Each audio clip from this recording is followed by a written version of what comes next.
Hello, this is lesson two, and before we get into the material covered on this course, chess material, allow me first to tell you another one of my bedtime stories.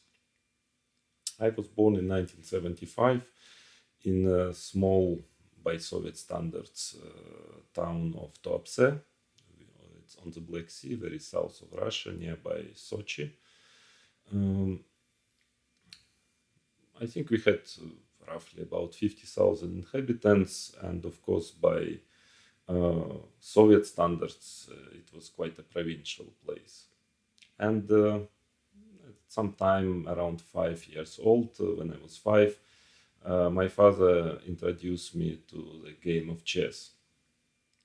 Actually, didn't have any bad intentions. I mean, he never dreamed about me becoming a professional chess player. But since chess was a very popular game at that time in Soviet Union, and well, I would say it was part of the culture in our country at that time. So as parents would introduce kids to music, arts, and okay, chess was, so to say, part of this package. Um, and I remember that I got captivated very quickly with the game of chess. I mean, I really liked it a lot from the beginning, and very soon I asked my father to get me some maybe chess book, or at least to learn something about the game, some theory of the game. And in our provincial town, it was quite difficult actually to get the chess books. Well, you should remember, especially for the young generation of the listeners of this course, that at that time there was no internet. Hard to imagine, but it was the case, and there were no computers, and well, there was not. It was quite difficult to get information. I mean, we just had a TV, and I remember there were only two national programs. Well, not much to watch on it also at that time, in Soviet times. Um, so actually obtaining any information was very difficult. I mean, in general at that time, and in Soviet Union especially, and well, in chess in particular. So my father went to this to our local bookstore, and uh, I think that there was only one decent, or maybe even the only one book which was there, was a book of the best game collection of the best games of Anatoly Karpov, who was at that time the current world champion, and a very kind of big prominent figure in the Soviet Union in general. And yes, so that was my first real serious chess book, and it's very important also to add that we didn't really have any strong chess players back then in Tuapse, in my native town. I think that so I didn't really have a chance to get some really high quality chess lessons. Uh, I think the strongest chess player we had back then was roughly 2100 level of playing strengths. Well, I can say, just for your understanding, that I think I became the top set champion among men already at the age of 9. So it was not a chess mech, so to say. So what I mean is that actually a good chess book was basically the only reliable source of information, quality in chess information I could get back then. That's why once I received this book as a present from my father, I've immediately started to, with a lot of enthusiasm, to analyze those games, day and night, just on my own, without any trainers. So I don't know how much. I'm not sure that I understood all those nuances and of Karpov's game, and of his style. Okay, I was just 5-6 years old and just analyzing those games on my own. Of course, they were commented, but still, probably, I could only understand, well, very minor part of his, of what I could get from this book nowadays. But in any case, the most important is that it's kind of developed my taste of positional chess, of this typical Karpovian style, prophylactics, nuances of endgame technique, and in general, I think that in a way, it was a very important stone,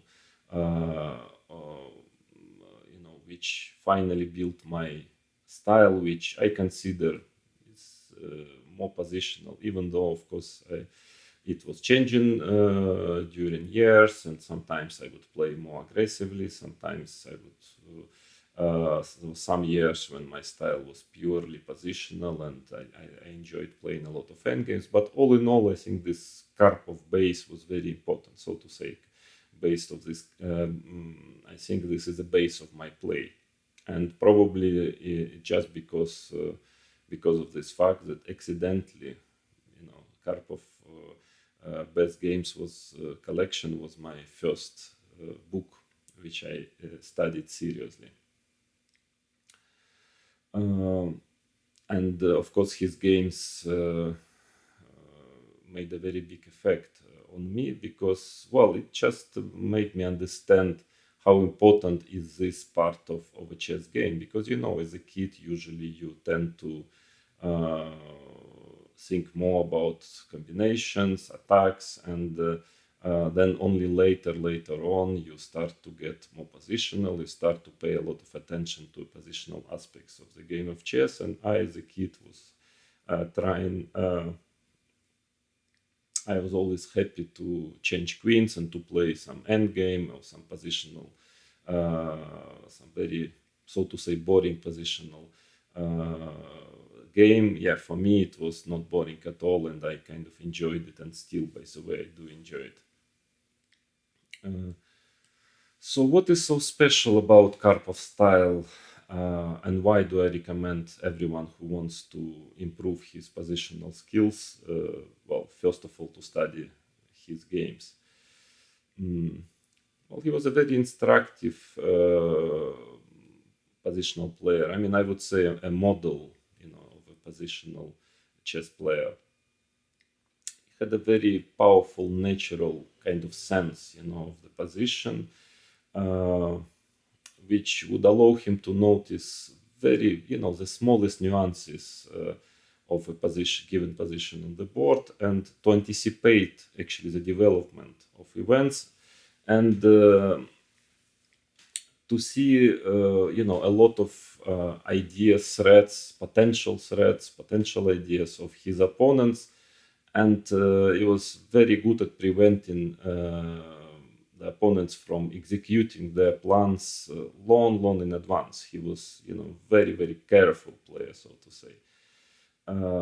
So a player with very natural, very powerful, natural, and also developed, of course, later on, kind of prophylactic thinking. And so his specialty, I would say, was to deprive his opponents from any counterplay, any active plan, and only then, very often, he would start to do something active on his own. Yeah, that was his specialty. Of course, it's very difficult to manage. I mean, yeah, there is a certain magic in his play because even if you try hard, sometimes it's quite difficult to stop all your opponent's counterplay. But yeah, it was happening very often in his games, at least in his best games. And I've noticed another very important feature of his play, which I would like to share with you, and you will see in the examples I'm going to give you, you will see a large amount of such moves. For myself, I call it multifunctional moves. What do I mean by this? Well, usually when you play a game of chess, you have a choice on each move. Well, very often, yeah, you have a choice between two different options. I mean, strategically, whether you try to continue your own plan, some active plan, improving your position, whether you try to prevent your opponent's play. Yeah. So, and quite often during a game, it's kind of a mixture. Yeah, you try to do two moves to prevent your opponent's counterplay, then another one, two moves to start your own play, and the same goes for your opponent. So it's a kind of fair, equal battle. But Karpov, was a kind of magician, master of those multifunctional moves. So, which means that with one move, he would somehow manage to solve both tasks. So his moves very often would prevent his opponent's active plan or his opponent's counterplay, and at the same time, those moves would be a part of his own plan. So it would also improve his own position. And of course, like this, you are much faster than your opponent always. I don't know. I mean, we are all from time to time top players. We have such moves in our pockets, but there was some kind of magic in Karpov's game. How often and how many such moves he was playing, during his games. This particular thing, was really always fascinating me in his games. Yeah. So I would like to show you now a couple of examples where you will see lots of such moves, and in general, those two games which made a big impression on me. I remember when I was a kid, when he, in his best fashion, he manages to outplay his opponents.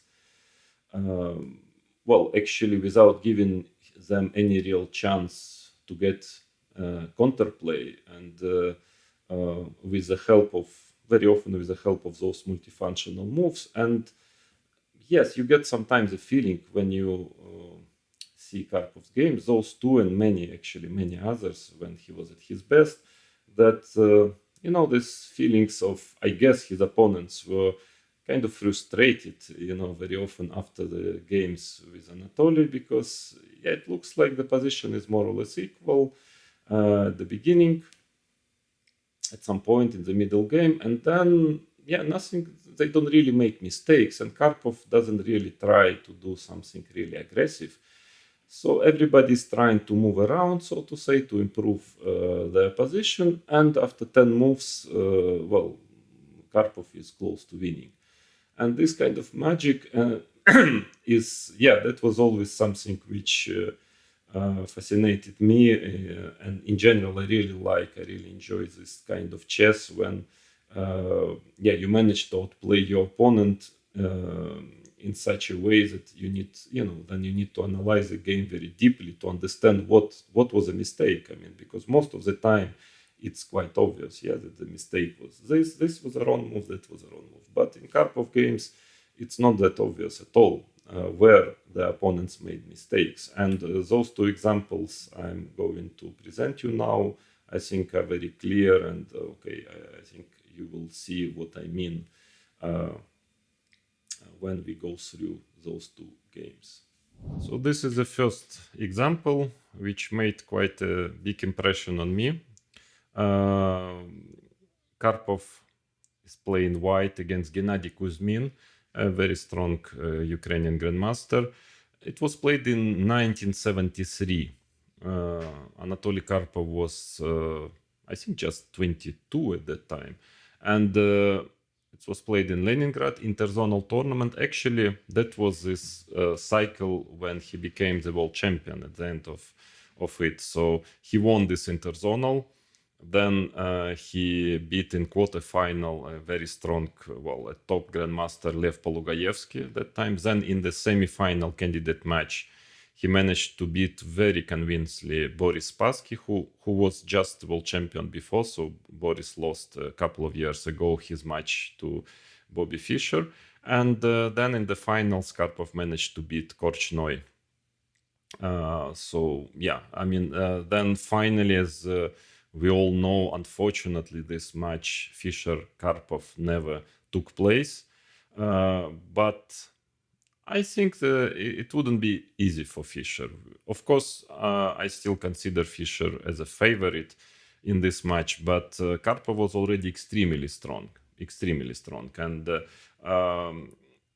very young, very energetic, and probably the style which was quite unusual maybe for Fischer. And we shouldn't forget that Fischer beat Spassky, with I think +4 in the match, but basically Karpov beat him +3 if I remember well also. So the match would be very, very interesting, maybe one of the most interesting in the matches in the history of chess which never took place. But anyway, it is as it is. So Karpov became world champion, to many people's surprise, because he was really extremely young yet. Just 2 years after, but you can see by this game that it was not an accident. So think about this position. It's white to play, and try to have a kind of general overview of the position. Try to understand what are the pluses and minuses of each side, what are the plans for both players, and finally, what is the best move now in this particular position. So let's analyze this situation strategically. Equal material, pawn structure. Yes, black has an isolated pawn on d5, but I wouldn't say that in this particular position it's such a weakness, because it's not this typical isolated pawn which is going to be attacked soon. You see that black has 2 rooks on d line. White is not really planning to have any significant chance of putting pressure on the d5 pawn. So I wouldn't say that is anything significant in this particular position, a significant factor of the position. I would rather say that probably I actually like the white pawn structure. I like this f2, g3 and f4 pawn structure. I think that if white would have a very typical, more typical situation when white has a pawn on h2, then probably black will be doing more or less okay, pretty fine, because of the e5 square. So then with a pawn on h2, black can at some point first moving a pawn on h6, let's say, and then having this knight e5, and it's a very nice square for the knight, potentially. But with a pawn on f4, it controls this e5 square, and also it leaves the knight on g6 kind of out of play a bit. So I think, to me, that small nuance is pretty much in white's favor, that this double pawns on f line. So what is white going to do next? In general, to improve his position. So improving his position, I don't see how he can at the moment improve his pawn structure, which is pretty good. So probably he will start to activate his pieces. The most logical way is, I guess, maneuvering the knight via d2 to f3. That's very logical. The knight is not doing much on b3, and obviously one day it should go to f3. Then doubling rooks on e line, like rook e2, rook a1 looks logical, and then we see. Yeah, so this is the plan for the next coming moves. Probably it will be followed with a certain play on the king side. So now let's see what is black's next. This is actually, then when you ask this question, and yeah, if we if we remember the old Greeks, the Plato, I think it was him who used to say that the right answer is the right question is half of the right answer. Yeah, so it's very important to set the right questions to yourself, and of course in chess, when you think about your move, well, the most important is to ask what is a plan, or what is a threat of your opponent. I will be talking a lot about it during next lessons of this course in detail.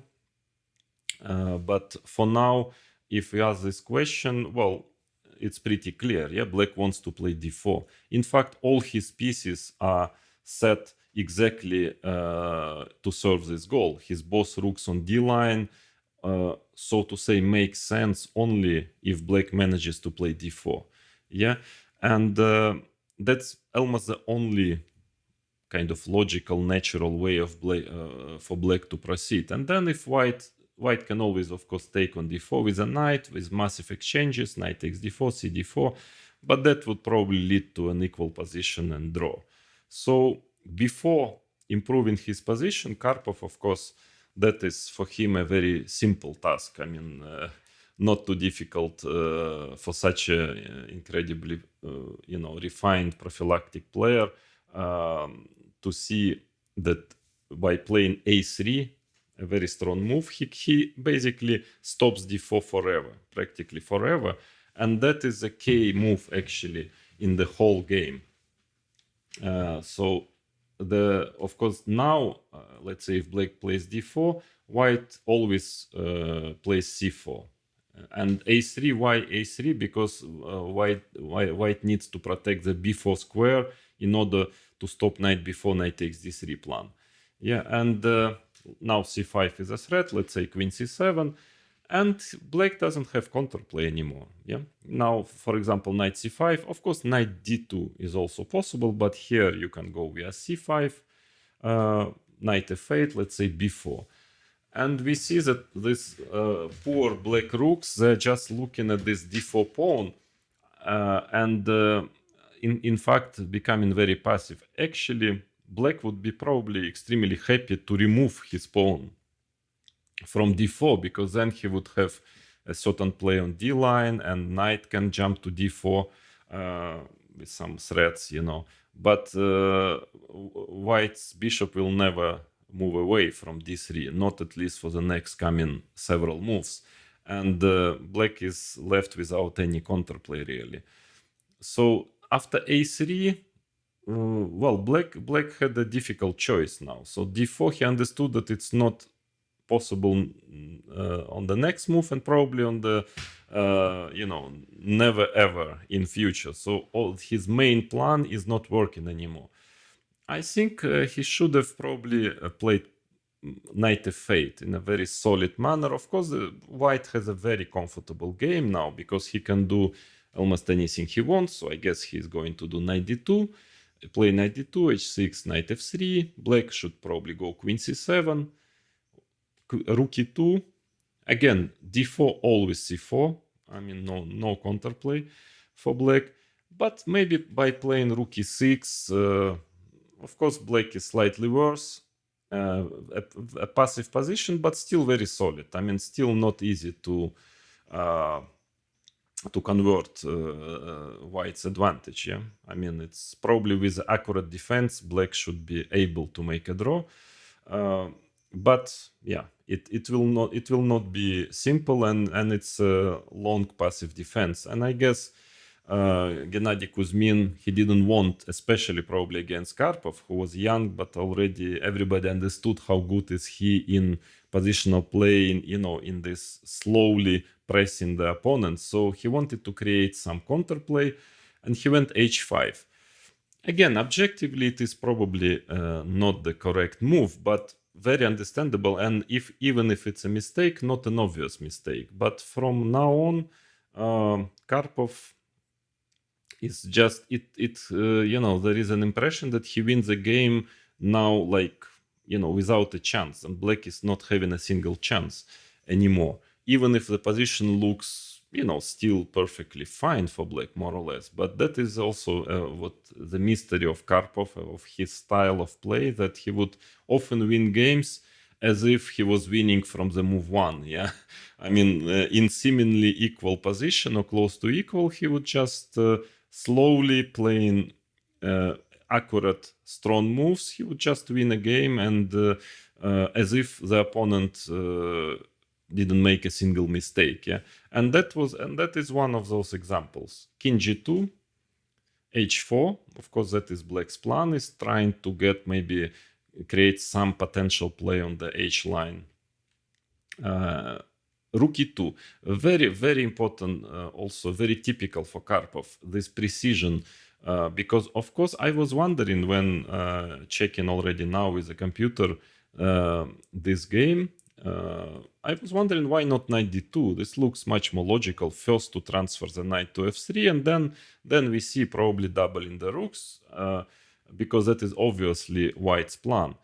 And then I understood, actually with the help of the computer, that, and I'm sure that is why Karpov played rook e2 first, that after knight d2, computer shows that there is knight a5 resource. Actually not an easy resource to see and easy to miss if you are playing White, because knight d2 is a move you kind of play automatically. Yeah? But after knight a5, situation is quite acceptable for Black, because he wants to get knight c4, queen c6, and what is the most important, after knight f3, he is just in time after hg, let's say fg, knight c4, to create his counterplay. The knight maneuvers the knight, is threatening knight e3 check, b2 is hanging, and Black is already doing fine here.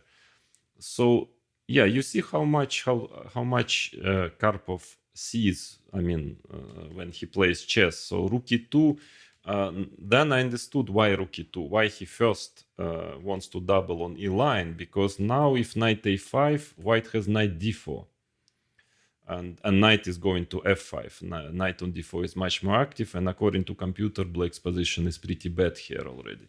So you see, it's not only the correct plan, yeah, it's not only prophylactics, but also those nuances which I was always very impressed, especially as a kid, how careful Karpov was about his opponent's threats or counterplay or even plans. Yeah, I mean, because rook e2 is very delicate. Yeah, most of players, I'm sure, including myself, would have played knight d2 very quickly because it's very logical. Yeah, but Anatoly, he sees everything. He sees all potential ideas for his opponent, and he prevents them all the time. And that is what made him, a very instructive player to study. And if you want to be a master in positional chess.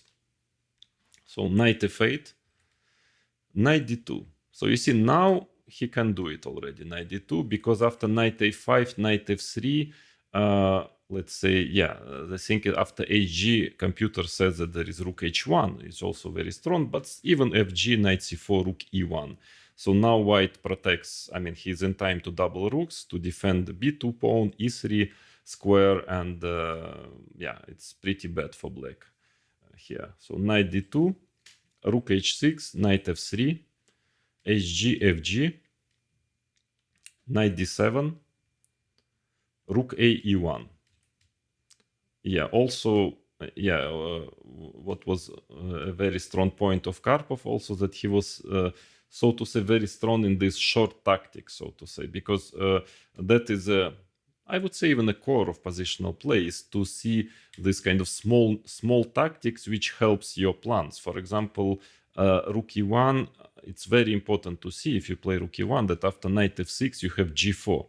But as you know, strong players were teaching me when I was a kid, that when you play well, when you play correctly, all tactics works for you. Yeah, that is, and when your position is good, usually tactics works in your favor if you see it. So that is this kind of small tactics which is working in white's favor, and quite important that white has g4 in this position, because of course knight takes g4 is rook e8, white will be mating simply black, and otherwise g5 is a threat, and black has to give up pawn with knight e4, and okay, without any compensation. So rook a1, king f8, and now even if Karpov objectively haven't played the best move in this position, but I still like the move. I still like it if you want aesthetically, and also I like it because it's very consistent. I mean, it is in this prophylactic kind of fashion. Yeah, he plays this particular game, and in general, he was playing chess in general, because of course, computer finds a tricky way, which is even stronger, playing b4 here. And for instance, I'm sure that Anatoly was not happy about knight f6, because already after g4, knight takes g4, there is no mate on e8. Yeah? But computer finds b5, knight a5, queen a4. Not so easy to understand that it's how strong it is, but it is really strong, because white wants queen b4 check, and he says that white is basically winning here. Of course, after b4, black can try to play a6 or something, but then b4 would be a very powerful move, stopping knight c5. Anyways, this is a tactical kind of opportunity. Of course, that was sometimes, and you will see it in the next example also, Anatoly would be sometimes missing this tactical opportunity, because he was so much into his plan, that and in any way what he did in this game and in the next game I'm going to present you was good enough, was very good. Sometimes I would say that he could have win some games quicker, but from the educational point of view, and if you want from aesthetical point of view, I like more how he played, because again, we are not computers. Sometimes this kind of strange ideas on the other side of the board, like before b5, we can always miss. But what is important that we don't miss the general plan in the game. And then, so he played g4. This is clearly the second best move, and in a human way, it's a very powerful move, because actually it is this kind of active prophylactics, if you want. So of course the main idea is not only, of course, to start some action on the on the king side, like g5 and so on. But of course, the main idea is to stop knight f6, which is not possible now because of g5. And for a knight c5 also seems to be pretty bad, because g5, rook e6, and now b4, knight takes d3, queen takes d3, and well, it's quite obvious that it's, in fact, black wanted to create some counterplay with this h5, h4, but finally it's white who is having a very powerful attack. He wants to play queen h7, and black's position is pretty bad here as well. So g4, and g4 is one of those fascinating, multifunctional moves, as I call it, which you can find in big amount in Karpov games. So it is prophylactics and at the same time improving the position. So having, delivering two tasks at the same time.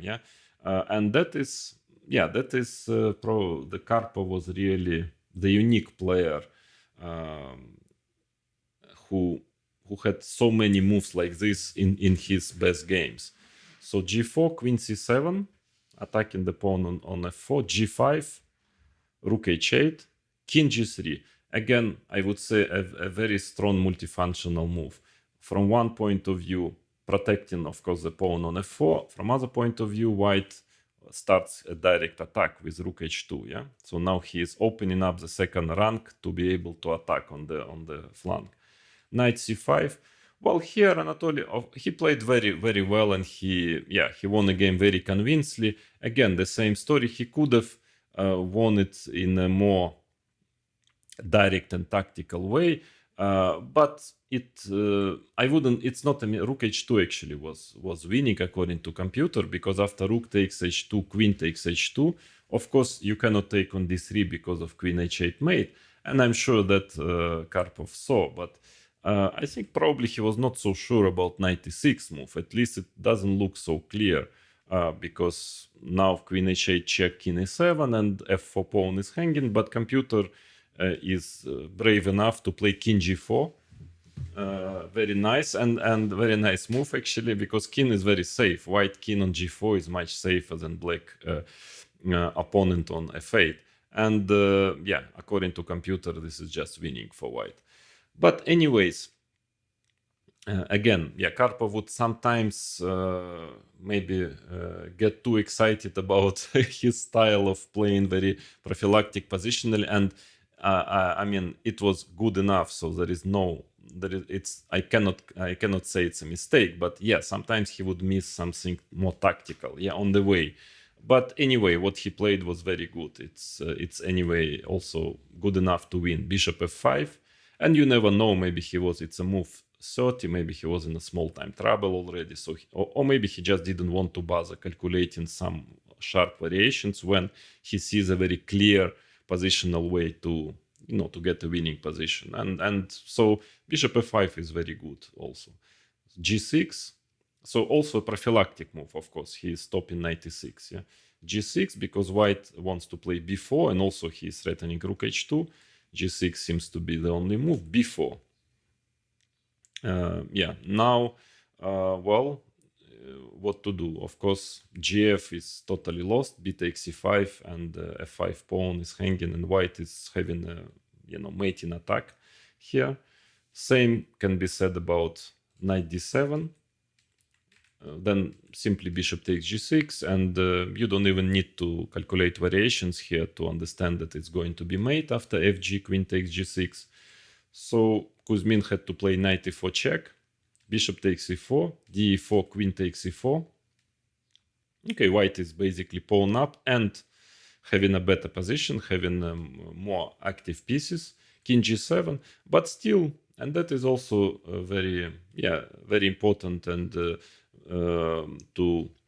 for you to note that how accurate is Karpov. Is even in this position, which is basically winning, of course, but he is very accurate. He wants to prevent any possible, even theoretical kind of counterplay from his opponent, and so he's still alert.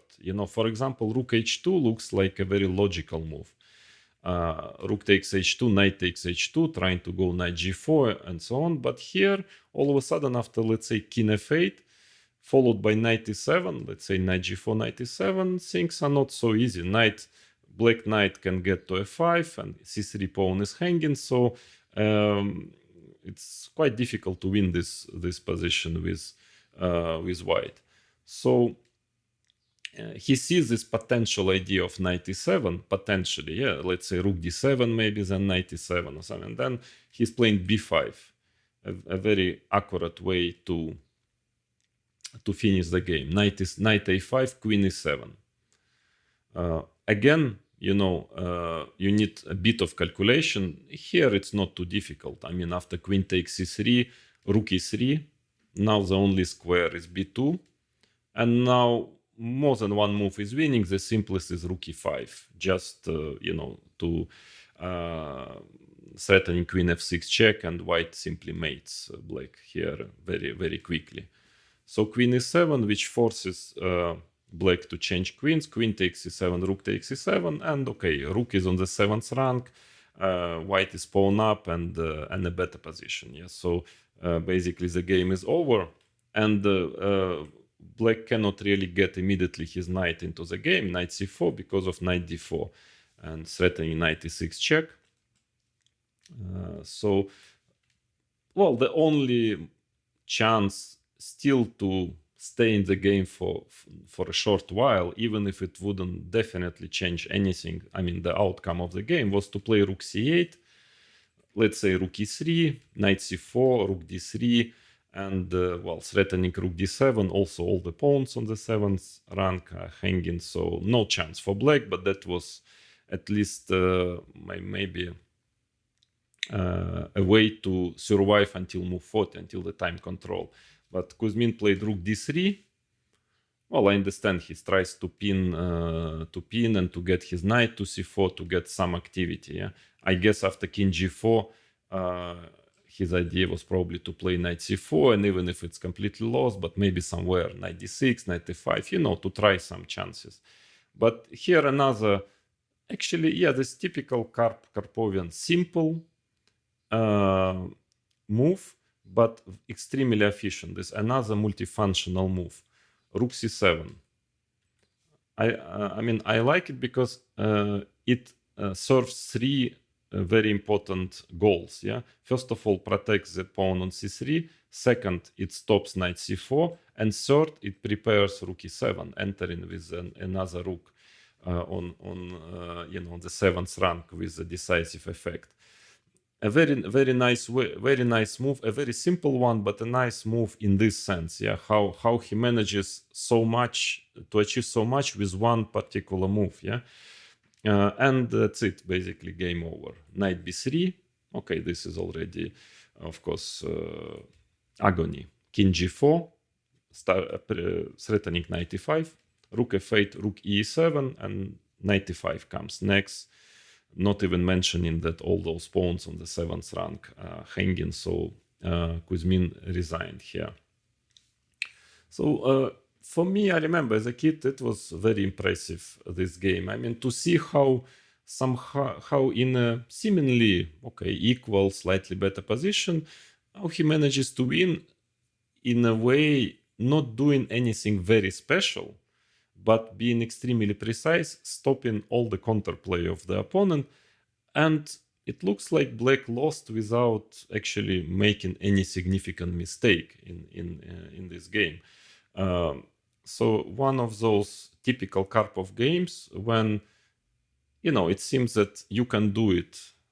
Everything is understandable, is simple in brackets, yeah, but no one else than Karpov could have done it in such an efficient way. So a very educational game. But the second one I'm going to show you, it's, in my opinion, even better aesthetically. You know, I would say that I will explain you why, but the other game was really, I mean, made a huge impression on me, and it's a really kind of positional prophylactic masterpiece,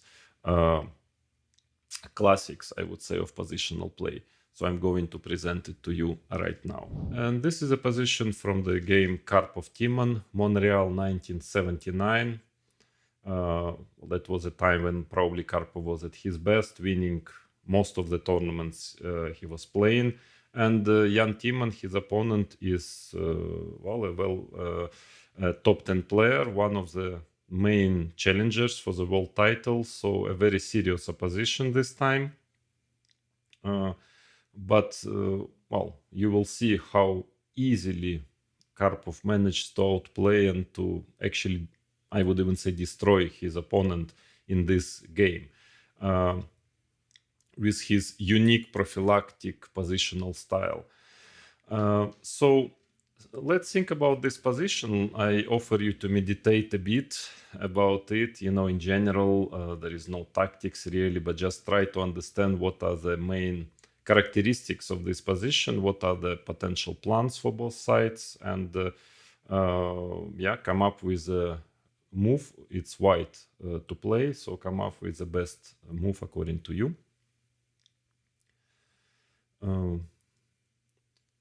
I think white has a very comfortable position. Of course, he has a certain space advantage, a very typical situation for the Pirc opening, where, black, like in King's Indian, black gives some space. Black is not directly fighting against the center, but he has certain counterplay. Mainly, his counterplay, Black's counterplay, is linked with ed4 and then knight c5, trying to get some play against the e4 pawn, and sometimes b5 b4 b5 a5. At times Black can try to manage d5 at some point. Yeah, so that is what Black wants to do theoretically. Yeah, of course not immediately. And White doesn't have to do much. He has a space advantage, and basically what is White's main plan is to prevent Black from doing all this, and then slowly, the control on the center. I guess probably he will play one day on the king side, and in general he has strategically very sound position, so he doesn't need to hurry doing something quickly. So his main plan for the next coming moves is to prevent all possible counterplay from Black. And let's see how Karpov, how masterfully he is managing it in this game. So now g4 is a move, a very good move. Quite typical, I would say, but still a very powerful move. Again, it's not really an aggressive move. I would even say it's more prophylactic move. His idea is that he wants to get, first of all White's pieces are very well placed. It's only the knight on e2 which is a bit, not doing much. Yeah, the knight on e2. So he's playing g4 followed by knight g3. So the idea is that the knight starts to be, finds a better place on g3, is more active. Also, he's protecting just in case the e4 pawn. This motive in chess, I think it's called overprotection. So he's protecting the e4 pawn because he knows, he understands that it will be pretty much about the e4 pawn. Yeah, that Black will try to play ed4, knight c5 at some point, and so he's in advance, he's protecting once more the e4 pawn and just improving the position of his pieces. So rook a d8, knight g3, bishop c8. Very logical play from Black side. So he's, you see that he has this kind of, on d line, he has a certain, I would say, potential pressure with a rook against the queen. So one day d5 might come because the queen is on the d line, and it's not easy to find a good place for the queen, because it's a bit of a pity to play queen c1 here. Queen on d2 seems to be doing pretty well. So somewhere in the in the air there is ed4, d5, or d5 immediately, and try to find now the best move for White. Also try to think in the same prophylactic fashion. So what is the best prophylactic move here? f4. This is what Karpov played, and again it is multifunctional. In fact, it is a prophylactic move. It's also an aggressive and kind of a move which is improving the position, and White starts his own play, but the main goal of it is, in fact, is to prevent d5 forever. And you see the thing is that after, let's say, e takes f4, bishop takes f4, well, first of all, Black cannot play d5 just because the queen on c7 is hanging. But even if not, then whatever, if the queen would have been on c7, then after d5, White always has e5. So Black cannot open up the center after ef4, bishop f4. Same goes for e takes d4, bishop takes d4, and now again, if Black plays d5 here or one day later, then White always has e5, and with a big advantage, because Black needs to get d5 only. It works only if he managed to open up the d line or e line, to get some counterplay. So f4, in a way, it is a very powerful, again, multifunctional move, prophylactics, and also he starts his play on the king side. b5. Yeah, black doesn't have much plan. Yeah, I mean, if not d5, then he's trying to play b5. A3. Again, of course, Karpov is, for him, such moves are, very simple. Of course, he would never allow b4, because let's say if king h1, another prophylactic move, kind of useful move, and then all of a sudden, one small inaccuracy, and you can see how quickly black gets his counterplay. E takes d4, bishop takes d4, b4, very important to kick the knight from c3. Let's say knight e2, c5, bishop f2, bishop b7. And all of a sudden, black has, black is actually slightly better. He has a lot of pressure on the center. d5 is coming, and so one small inaccuracy, and black gets out fully. So of course a3, because knight on c3 is very important in this position. Again, protecting the pawn on e4 and stopping this before c5 idea. Yeah, also, which is one of the black's plan. Of course, yes, Timman, I think he was not happy with his position, because white's plan is quite simple. Yeah, he's going to start pushing pawns on the king side, so he needs to create some counterplay. He played b4, probably not a good move, but understandable. Yeah, understandable. He wants to get his knight. I don't know what I would advise instead. Let's say knight d7. I think it's a first choice of computer, but white can just play queen f2, and I think white is simply better here. I don't see much counterplay for black. So b4, at least a human decision, definitely. A b4, knight takes b4. You see, again, he wants to create some play, probably trying to play e d4, bishop d4, c5, followed by bishop b7, maybe d5. A very logical, actually, play. Now, for instance, if white is, again, just hurries a bit with f5, then after d5, the situation becomes very messy and unclear. Black starts to get, all his pieces into play, and maybe it's still in white's favor, but things are not easy. And of course, Karpov would never allow it. You already understand it. So knight c2. Again, now a very strong maneuver, of course, with a certain, tactical idea behind it, which is that after e d4, black is not in time to play c5. I will show it to you later.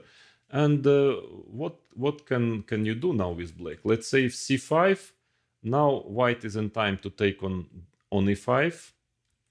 The problem is that cd4 is not working, because after ef6, d3, the knight on b4 is hanging, queen takes b4. So you see, it always has to be, the small tactics has to be checked and calculated very precisely.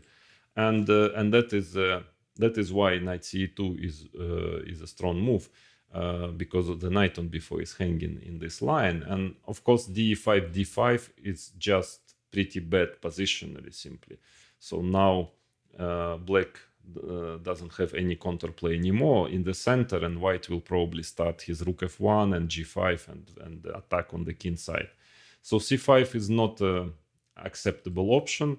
Then let's say if a5, then c3, knight a6, and the problem, black's problem now, let's say rook f1, that he can never ever get d5 at all, because after e d4, white will always take with a pawn on d4. Yeah, let's say e d4, c d4. Again, you see how useful is the knight on g3 protecting the pawn on e4. Yeah, so after rook f1, it's again c5 always can run to d5. Knight on a6 is out of play, and black's position is critical. White will just start probably pushing g5, f5. Start to direct attack on the king side. So e takes d4. That was what Timman played. Knight takes d4. And yeah, that is important why it all works, because c5 now doesn't work because of knight b5. Again, if you just have here black pawn on a6, maybe black's position will be perfectly acceptable. He will have c5. But it doesn't work, because c5, knight b5, queen b8, white can just take the pawn on d6, rook e6, e5, and He's just winning. So knight takes d4, a5 was played, c3, knight a6. And now try to find the best move for white. I think it's really fantastic move. Even if, again, I'll tell you what Karpov played is, well, I mean, I wouldn't say it's not the first line, but computer considers it like one of top 3 moves, more or less equally. He likes 3 moves, but I find it really fantastic move. I mean, just you can see this depth of Karpov, and it's aesthetically beautiful. Again, it's extremely multifunctional move. So try to think about it and find this move. So of course, white has several attractive options. For instance, there is tactics, knight takes c6, but you already know that Karpov he doesn't like to calculate when there is no reason to calculate. It was good, it gives white some advantage, but black's pieces starts to jump out a little bit, and situation can get out of control slightly. Let's say queen takes e6, e5, d5. I mean, don't misunderstand. Of course, Karpov saw it. I mean, for sure. Saw it. It's not that he missed this tactical idea, just that he probably thought that his position is good enough, to not to go into this probably prospector's, but not totally clear position. Bishop f6, f5. For example, bishop h4, bishop f2. Computer says that white is better. I fully agree with the computer. Yes, white is better, but you see that black pieces are a bit, getting out of their passive positions, and anything can happen. Yeah. So Karpov, as another idea is to play b4. Computer actually likes it a lot. A, b, c, b, bishop b7. Then his computer tries to play b5. He says that white is better. It is true, but again, it's not in Karpov style. Yeah, I mean, the move he played is really brilliant. He played queen c2, incredibly strong move, and also, I mean, so multifunctional. Yeah, because the idea is that first of all, he stops knight c5 with this move. He stops knight c5 because there is b4. So he overprotects the pawn on e4. You see, if queen would have been on d2, then black would have just taken on e4. So queen b4, and okay, after a, b, c, b, c6 pawn is hanging. Yeah, let's say knight e6, queen takes c6. Black simply losing a pawn.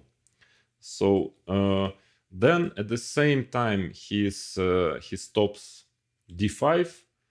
Because simply e5. With a queen on d2, maybe black would have some knight e4 move here. Knight takes e4, d takes e4, and then some pin on the d line. Yeah, if the queen would have been on d2. But he's playing queen c2 just in order after d5, e5 to, that after knight e4 the queen is not pinned, so white just simply takes the pawn. Yeah, and he's simply winning here. So queen c2, probably the best was for black now to play bishop b7. Bishop b7, I mean, okay, it's I'm pretty sure Karpov would have played bishop f2 here. Again, a very, very strong prophylactic move. But computer, for instance, says that, let's say, if Kasparov will be white here, I think he would have probably played the move which computer also likes, which is knight h5. But that is not Anatoly Karpov. That is Garry Kasparov, definitely. So the idea is that after gh there is e5 check, king g8, ef6, knight f5, and white has a very powerful attack. So after knight h5, white is also better. But I'm sure Anatoly would have do it in a different fashion. So Timon played bishop d7 instead. Okay, his idea is that he wants to play c5 and to cover the b5 square. Now, again, computer and Kasparov, I think, would have played objectively probably a stronger continuation. But then we will probably have less aesthetic pleasure from this game, because computer says that g5 is very direct and very strong. Here, with the idea, okay, if knight g8, then f5, and white's attack is very strong, and if hg, fg, knight g8, which doesn't seem so clear, because black gets some activity, the bishop can get to e5 one day, but computer finds this knight f5 blow, and he says that white is winning here, because he also, on top of everything, he has this queen f2, queen h4 threat. Again, even if it was objectively even stronger, but I really like Karpov way of playing it. Knight f3, another very powerful prophylactic move. So he stops again knight c5, because after knight c5, white has e5 and everything collapses. Let's say knight d5 is only move, because there is no d5 because of bishop takes c5. That is why knight f3 was played, to stop knight c5. So, and if knight d5, well, there are many good moves here. Probably the best is taken on c5, dc, knight h5. Now the knight is not hanging, and because there is a pin, and white is close to winning here as well. So knight f3. Yes, and now with just making useful prophylactic moves, white totally outplayed the opponent, and actually black's position is simply lost already. I don't know what to do now with black, because he has no play, and white is already starting, to have g5 threats, f5, e5, and he is simply much better positionally. So rook e7 was played by Timman. Well, I don't know if it's such a useful move, but as they say, in a bad position, every move is bad. So rook e7, bishop f2. Again, typical Karpov. I really like it. I think I have a feeling that he was kind of enjoying his position, and maybe he even set a goal for him to win a game in a pure positional way, not without calculating maybe a single complicated line, not even trying to attack, just to win it slowly and positionally. Because a move like f5 again was of course very strong also. White is basically winning already here. But bishop f2, also again he's overprotecting this pawn on e4, just making a useful move, because he sees that black has no play, he just has no moves. And also after rook d8, now white has queen d3. Again, you see bishop f2 protecting the pawn on e4, because, for instance, if knight c5, what is important, why bishop is important on f2? Of course, bishop takes c5 is very strong, but also there is queen takes d6, and after queen takes d6, rook takes d6, knight takes e4. Because the bishop is on f2, white can just take on e4 and twice and take on d7 with just easy win here. Rook e4, rook takes d7. So bishop e8. I guess Timman was already in time trouble, and anyway the position is pretty bad. Queen d3. Queen d3. Now Anatoly noticed that the bishop is on a8, so now the rook on d8 is hanging in so there is no knight c5 again, because of bishop takes c5 and the rook is hanging. And the same goes for queen d3, knight b8. There is e5, with the bishop on d7, at least black would have, here black would have played d5, but here he cannot do it because of the rook on d8, and after knight d5, white can win in different way, but the simplest is e d6, rook e1, knight e1, and after queen d6 or rook d6, white simply wins the piece with c4 because of the pin on the d line. So queen d3, queen b7, and now again a typical Karpovian move. G5, of course, is still very strong, and white should have a crushing attack.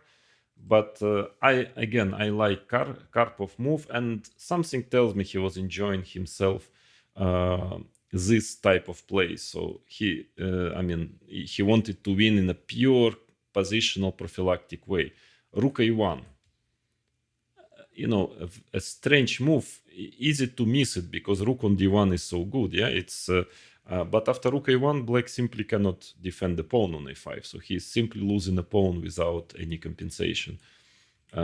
Because of course queen takes b2, rook b1, white is just winning a queen. So after rook a1, okay, knight c7, rook takes a5. Actually, what is the funniest thing about this game is that rook takes f5 is the first move for white crossing the fourth rank, actually. And white is only maneuvering, in his on the second, third, and fourth rank. He got a totally winning position, and the first move crossing the equator of the chessboard is already taken the pawn with a completely winning position. This is quite rarely actually happening in chess, and especially when you are playing a very top player opponent. So you see how many prophylactic useful moves he had made. And I don't know, I think it's not only Anatoly Karpov who could win games by moving around pieces, on the third rank with white. That's his trademark. So rook takes a5, rook dd7. Well, black is completely lost because on top of the fact that he is just a pawn down, but he is much worse. Even if you add a pawn, let's say, for black on b5, he would still have a very, very bad position. So before knight e6, bishop e3, also, again, a typical Karpov. Of course, queen d2 is also good, but at least there is d5 and e5, knight e4. Even if takes knight d4, maybe black can try to get c5 at some point. So you see, I just want you to understand the way of thinking of Karpov, because in such a winning position, he's so careful just in case even he plays bishop e3. So he wants to prevent d5 even when it doesn't work, because d5 now e5, and after knight e4, white can simply take twice on e4. So bishop e3, it's, of course, I can imagine Timon's feeling in this position. Probably he was already in time trouble and absolutely terrible position. You want to resign here, but he still continued c5, f5, knight d8, very sad. Look at black's pieces. It's a horror movie. With rooks on d7, e7, knight d8, bishop e8, and now g5 is actually winning by force. Of course, hg, knight takes g5 check, king h8, e5, d5. Now bishop b7, rook d3, of course. But now queen can just go, let's say, to f1 and taking on c5. White is completely winning. But I'm pretty sure Karpov just wanted to finish it in a different style. So he just played b5, again cutting the knight, not letting the knight to get to c6, king h8, bishop f2. Well, you can see by this move how Anatoly was enjoying the position. So he wants to pack, to make a pack from the black's position, just to pack it nicely. Rook a4, queen c7, rook a4, queen b8, c4. The last move, just there is no d5, and of course it's a position Timon resigned. He couldn't look at it anymore. Of course, it looks like a position from a simultaneous exhibition, but don't forget that first of all, there was no obvious mistake from black, and second, there was a very top player playing black. So that is really, of course, the resistance maybe was not as good as in maybe some other games with top players, but I find it aesthetically beautiful, this game, how he manages, in fact, practically only playing on his side of the board. He manages just to crush completely a top player, purely positionally, playing pure positional prophylactic chess. A very instructive example, which shows how effective such play can be, and that you can win games. You don't have necessarily to do something. I mean, active. Yeah, sometimes you win games just by stopping your opponent from doing anything, and basically just by pure prophylactic way of playing. So that were the two games I wanted to present you, and as a in a way second introduction to the course. Later there will be many lessons. I will try to explain in details how do I choose a move. I will show you lots of my games, not as beautiful maybe as those two, but still maybe instructive. And for now, I think we had a long session, second lesson. I hope you enjoyed it. I hoped I managed to, so to say, to give you this taste of positional chess, of prophylactic chess, this taste which I got as a kid by studying games of Karpov. And see you soon on the lesson 3, where I will try to tell you my method, what is my method of choosing moves, and I think it will be also very instructive for you.